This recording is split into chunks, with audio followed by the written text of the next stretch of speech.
What's up? How's everybody doing? This is Press X to Start Podcast Season 6, Episode 9. I am your host, DJ, a.k.a. Sexy Bad Choices, a.k.a. we just had so many jokes slick before the podcast. I'm not gonna say it. I want to say it. I'm not gonna say it. AKA we talked about Horizon Forbidden West, so that's gonna be a thing that you're gonna check out with your eyes and your ear holes. Check it out. Who else is here? Oh, good. It's your heavyweight champion from Witch Nigga, California, aka the janitor because we watch niggas, aka Thottery Barn. It's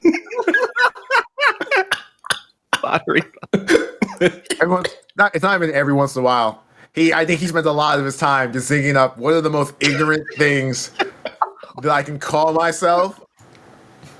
And he once again struck gold. I mean, this is a man who calls himself professionally felon degenerate. So, like, I expect gold when he comes up with this. This is the reverse Tony out here. Oh, God. I am Sean MF Ross. What the MF stand for? Did you know I was originally supposed to host this podcast because DJ was going to go renew his Jamaican card? He said he was lacking on his macking and his boom was not backing. Wait, how do you what goes in, what's the criteria for renewing one's Jamaican card? We can't reveal it. Oh. Rewind select. You go to the back of Negril and you get it. I'm sorry. Now you know 10 men with machetes are gonna pop up at your house tonight. Right. Redhead niggas in the lobby. Avery? Who's left? Oh yeah, I'm Avery. I'm sorry. You there. Maidenless and mustacheless. Okay. First of all, Oh damn. How dare you bring that shit up on the podcast? That's some personal shit. That's some like. Wait, which part? Now I'm just sad. Now it's just sad. The maidenless or the other one? You know what it is. Either or, motherfucker. Oh god. I totally forgot to do a thing that I normally do on all these podcasts, and especially this being Women's Month, so happy Women's Month. And I got another AKA. Do you know who Latoya Peterson is? Anyone? No? You're gonna tell us though. Yeah, I am. Latoya Peterson is co-founder, the chief experience officer, and technology director for Glow Up Games, a gaming company with a POC lead team. Yes, she. Okay. Yes. Glow Up Games' most recent project is a mobile life simulation hip hop game, Insecure: The Come Up, which is directly inspired from Issa Rae's hit television show Insecure. In addition to her work at Glow Up Games, Peterson is also a prolific and award-winning race and culture writer for places such as Kotaku and the New York Times, as well as a 3-time judge at the World Video Game Hall of Fame. That's really cool. So she has a hip hoppy game just like Forspoken. Amazing. Just like Forspoken. That authentic swagger of black team. The exaggerated swagger. That's why we can't have nice things, you know? I'm sorry. All right. Oh god. That is who we are, and that is who Latoya Peterson is. So make sure you check her out and check up the Insecure: The Come Up game whenever that comes out. I'm not sure. I need to look that up and see. I need to put that on my fantasy list.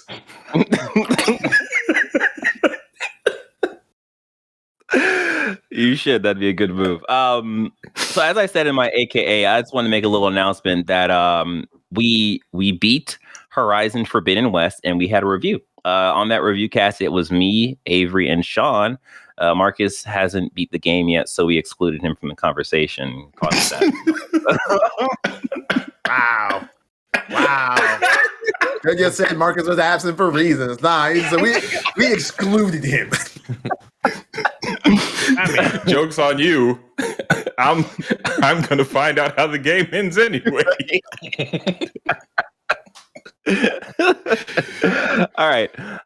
That's that. Make sure you check out that review because it's great and it's great content. And you need great content in your life, and we provide great content for you. So make sure you do that. Anyways, the highlights for this episode of the cast, we're gonna be talking about the Overwatch 2 beta and what change is going to actually happen in that game. That's going to be very interesting, and a lot of people are not super happy with. God of War is going to have a sitcom TV show, or maybe just a TV show. I don't know. We'll see. Me and Mike Boy. Right? Oh, you.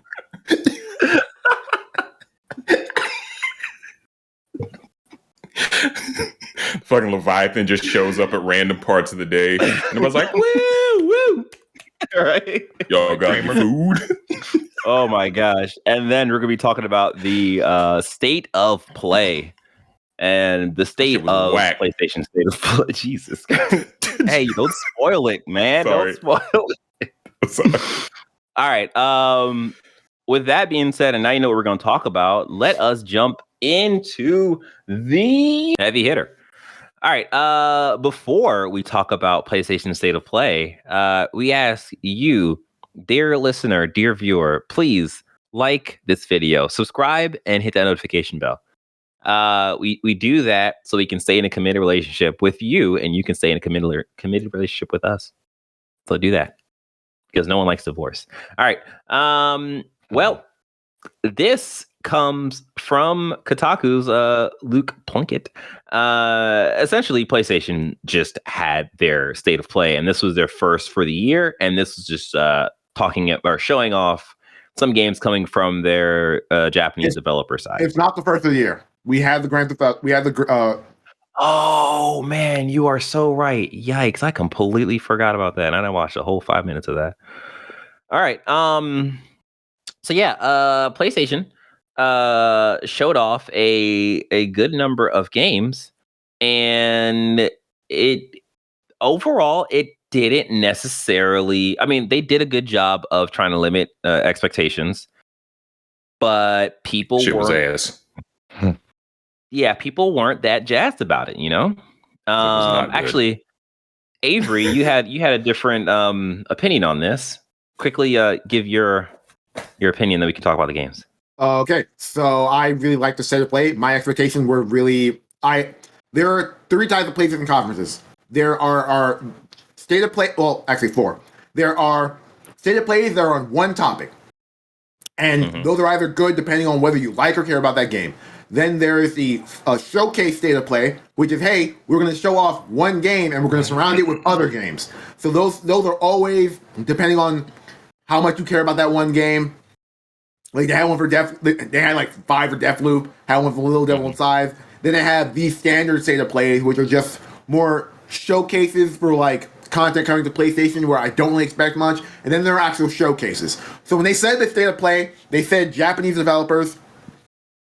I wasn't like one of the people on the internet going like, oh man, maybe it's going to be this game or this game, it's this game. I'm like, if it was any of those big games, they would have either told us in advance, or the information would have leaked in advance, or it would be in the showcase. So I didn't go in there expecting anything big. When instead what I got was a solid state slate of interesting to good looking Japanese games, specifically RPGs and that niche. Like the Square stuff, I'm down for whatever.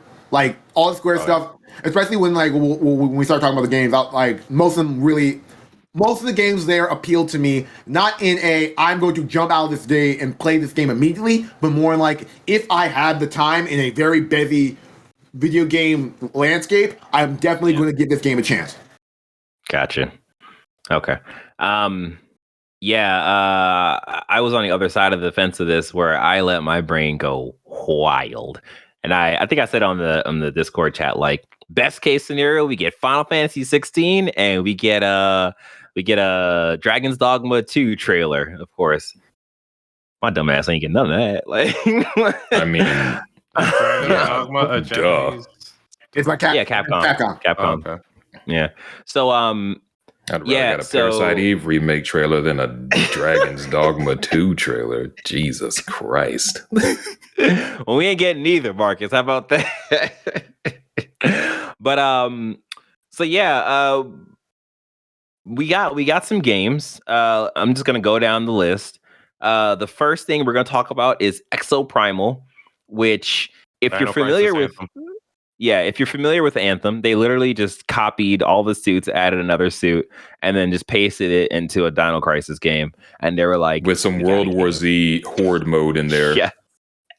So when I first saw this trailer, I was like, what the fuck is this? And I was just so mad to see Thick Cheeks cheating on Anthem with another game like this. I was like, I can't believe this. I can't believe it at all. But maybe you'll get to make some more sexy bed choices. Hopefully. Because as I sat with this game, I was like, it's actually not a bad idea. Like, it's dinosaurs. It fight a T-Rex. Yeah. You know what? I'll look at it. I'll look into it. It's very generic. Yes, it's very generic. Yeah, I watched that trailer and I was it's very generically Capcom. It also feels like a big fuck you to Dino Crisis fans, especially when they have a character in the trailer who looks like Regina from Dino Crisis, except not Regina from Dino Crisis. It's like, why?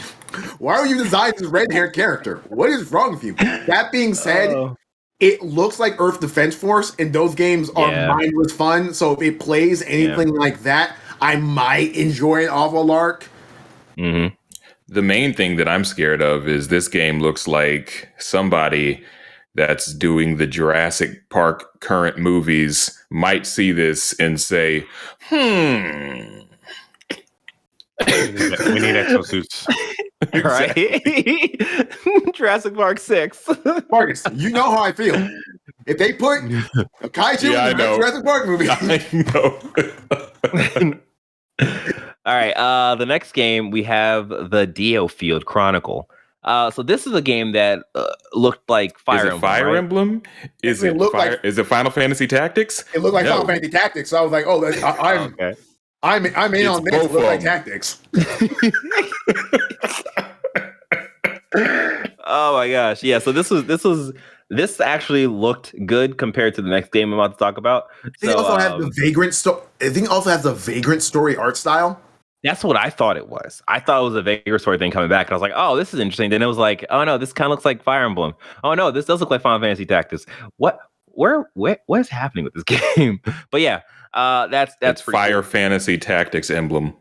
Oh wow, there you go. You nailed it. This next game is not any of that stuff. It is Valkyrie Elysium. I'm literally so excited for this game. I love Valkyrie Profile, and I haven't had a good I haven't had a Valkyrie Profile game since like Samaria on PlayStation 2 and like the remakes on PSP. So like when they started talking about Valkyrie, I was like, there's no shot this is a Valkyrie Profile game. And it is. So like the game might not be good, but I'm excited that there's a Valkyrie Profile game. That joint looks like it was made 9 years ago. Yeah, it looks like a PS3 game. I mean, it's not bad though, as long as the gameplay is solid. The gameplay doesn't even look like it. Looks more like an action RPG than whatever Valkyrie Profile. Valkyrie Profile changed between the PS2 to the PS3 generation, where it became a more action-oriented 3D exploration space kind of a thing. Let me ask you a question, Avery. Yeah, this has nothing to do with Valkyrie Chronicles, right? No, it has. It's as far as I can tell, and this is just me cursory research. I think they even said it's like a spiritual successor to the Valkyrie Profile franchise, as well as the fact that one of the Valkyries from Valkyrie Profile showed up at the end of this trailer. Oh, that's who that chick was. Okay, cool. That makes a lot more sense. What'd you say, Sean? I knew that. Oh, yes, of course. Sean was the first to know. The next game they talked about, Sean and Avery will love this. Returnal. 100%.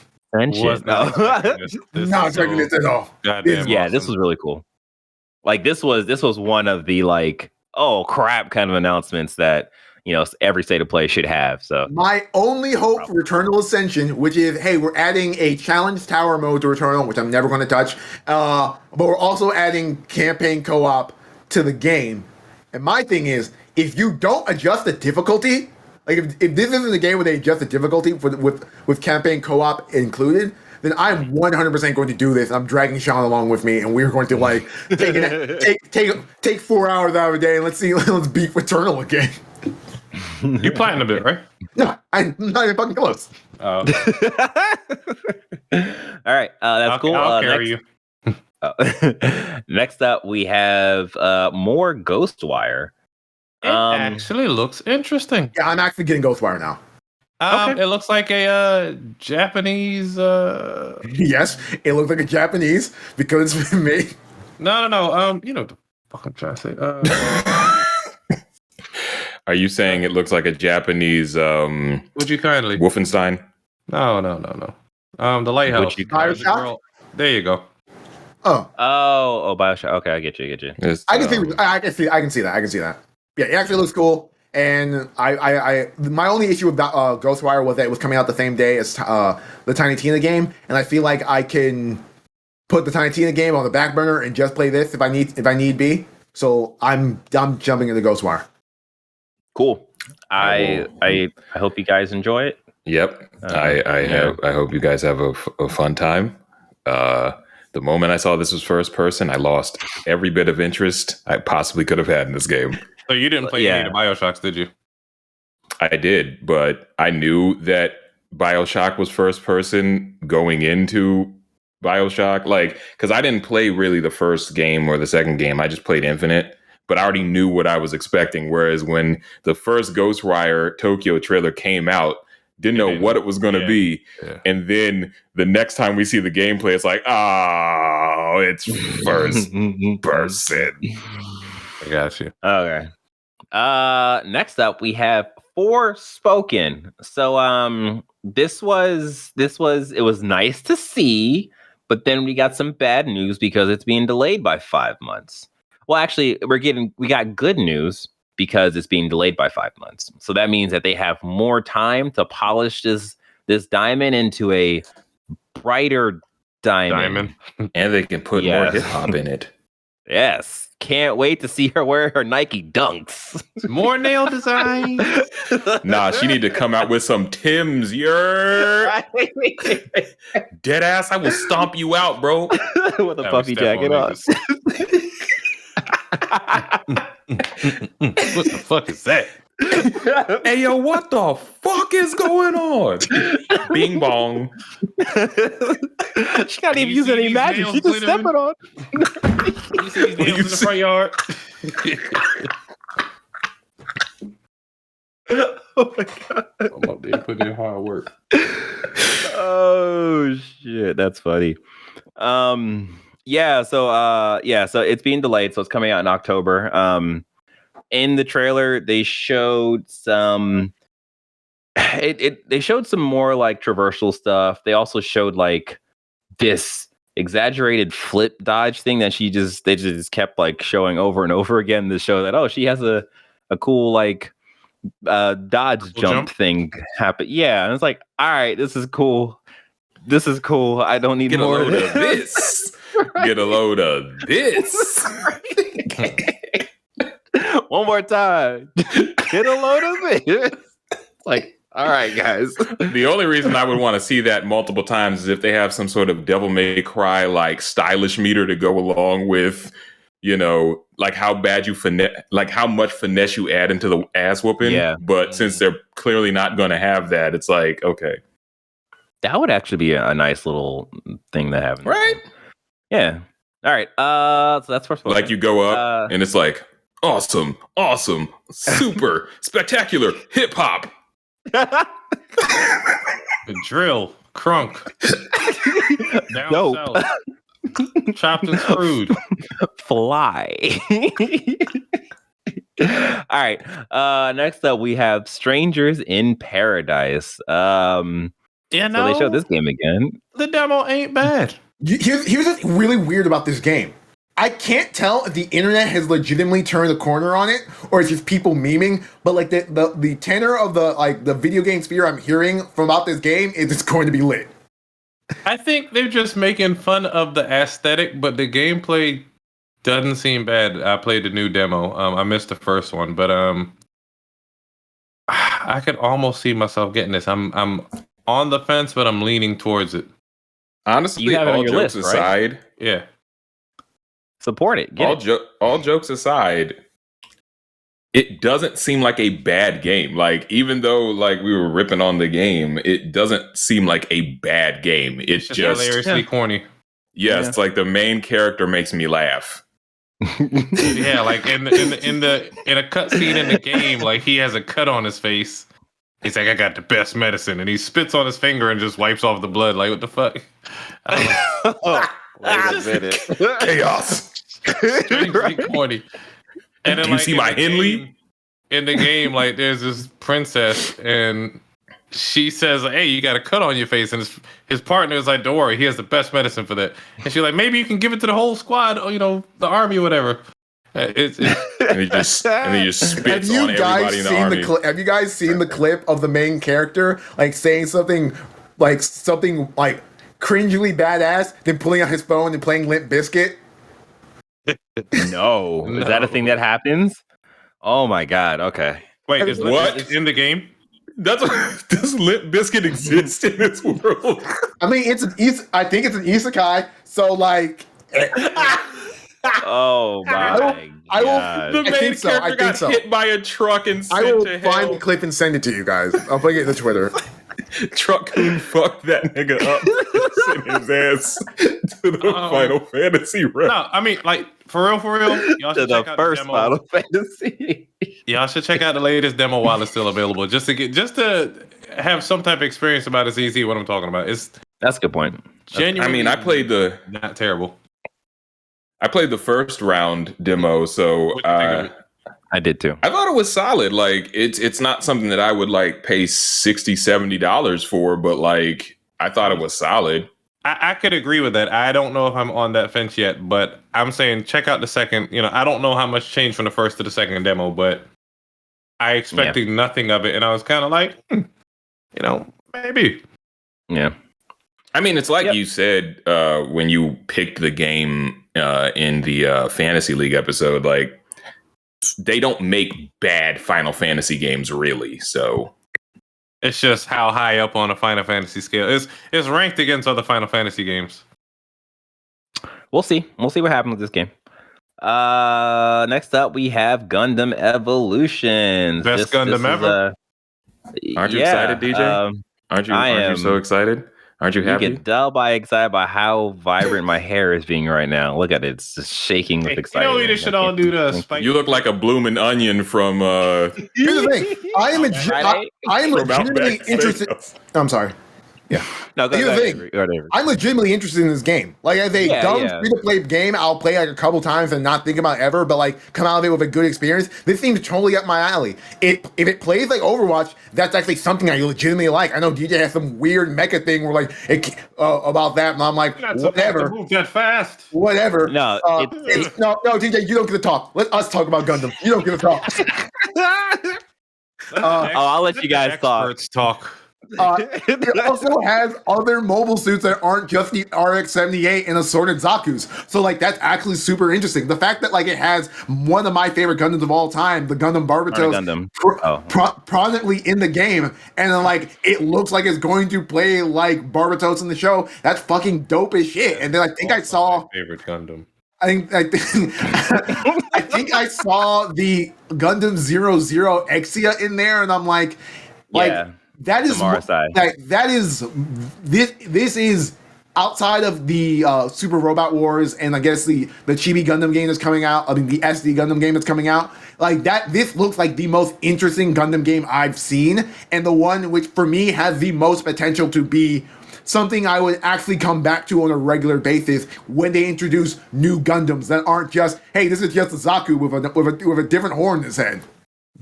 I will download that game the moment they bring in G Gundams so that I can hit someone with a shining finger. It plays like if it plays like Overwatch means it has the same standards as Overwatch, and like Overwatch is a game with fucking Doomfist in it. So like the idea that like you could get Master Gundam or fucking Chibity Crockett. What's Chibity's what is the Gundam Maxter? You can get the Gundam Maxter in it. Like that's an actual possibility.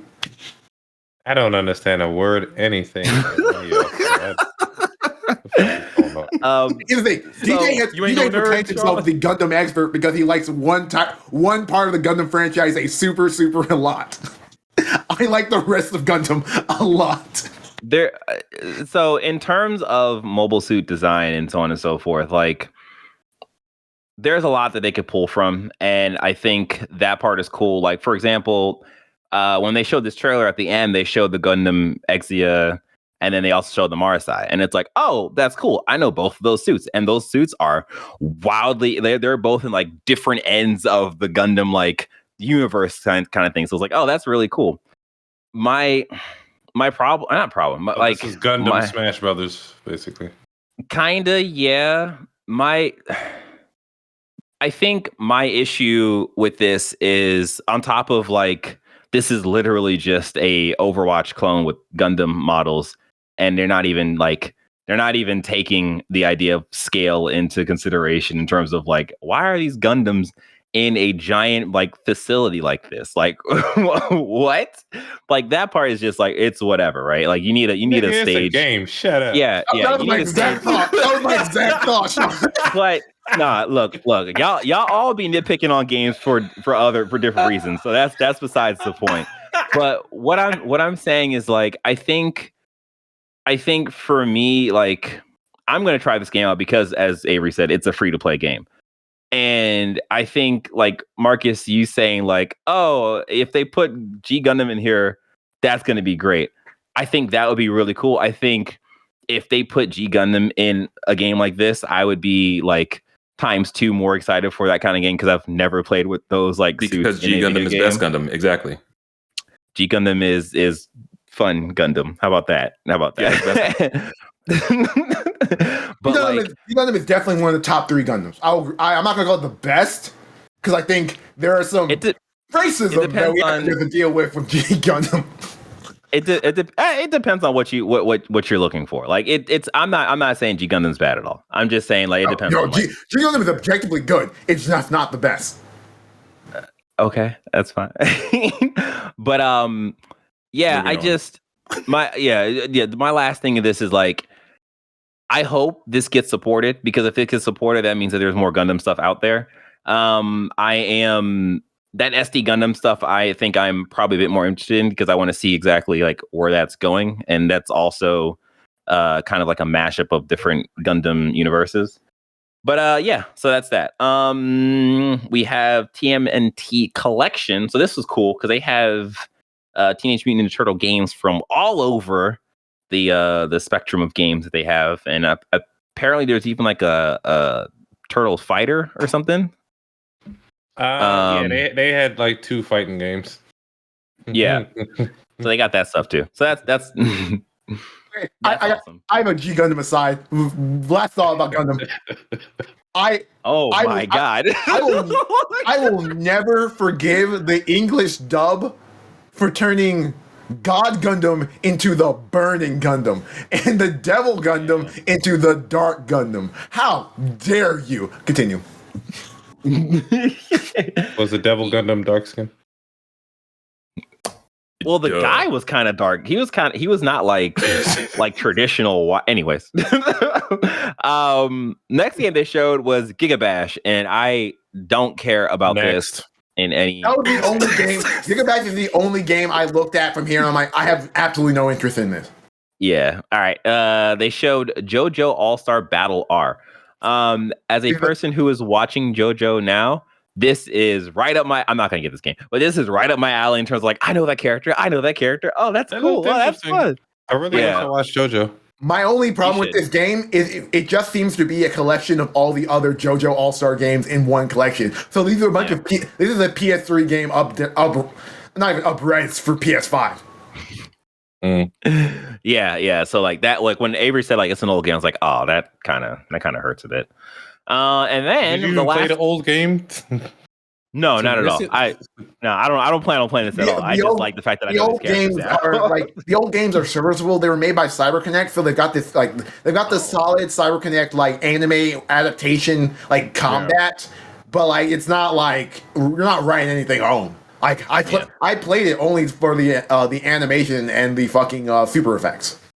All All right, and the last game they showed is Trek to Yomi, which is the side-scrolling samurai game, which is in all black and white. Pretty cool. My main problem with this, actually, I got this on my list because I think a lot of people. This is by Digital Devolver, right? Mm-hmm. Devolver Digital. Devolver Digital. There we go. I knew I was saying. I was like, that doesn't sound right. And I know the words are right, but But yeah, I got this game. I got this game on my list because everyone was like, "Oh my god, it looks so good, looks so good." I guess I have rose tinted glasses on because it's not Ghost of Tsushima, so I'm just like, I got my samurai game right there. I don't really want. This, but that game does. The game does not. It's stylized, I guess, and samurais are cool, but that's a like none of these games really like.